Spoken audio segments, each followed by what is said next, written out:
आषाढी यात्रेसाठी आलेले अधिकांश भाविक दररोजच्या पूजेसाठी हळदी, कुंकू, गुलाल, अष्टगंध मोठ्या प्रमाणात खरेदी करतात। पंढरपुरात आषाढी यात्रेपूर्वी 3 महिन्यांपासून हे बनवण्याचं काम करतात। यात्रा काळात प्रामुख्याने हळदी कुंकवाला जास्त मागणी असते। कुंकू 4 प्रकारे बनवले जातं। हळदीचं कुंकू, स्टार्च कुंकू, चिंचोक्याच्या पावडरचं कुंकू आणि मातीचं कुंकू। हळदीचं कुंकू ही पंढरीची वेगळी ओळख आहे, त्यामुळे खरेदी विक्रीतून कोट्यावधीची आर्थिक उलाढाल होते। हळदीच्या भावात वाढ झाल्याने यंदा हळदीच्या कुंकवाचे दर देखील वाढलेत।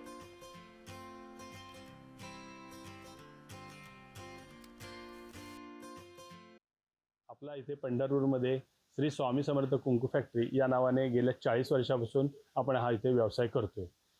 पंढरपूरमध्ये आपण हळद, कुंकू, बुक्का, गुलाल हर एक प्रकारचं प्रोडक्शन इथे आपण तयार करतो। खास करून आपल्याकडे हळदीचं कुंकू स्पेशल आहे आणि पंढरपूरची यात्रा म्हणजे मोठी मांदियाळी मानली जाते। आता कॉरिडॉरचा प्रश्न असल्यामुळे आपल्याला जे येणारे भाविक भक्त आहेत त्यांची संख्या निश्चित 20% वाढेल हे गृहीत धरून आपण कमीत कमी 20 ते 22% इथे प्रोडक्शन वाढवलेलं आहे।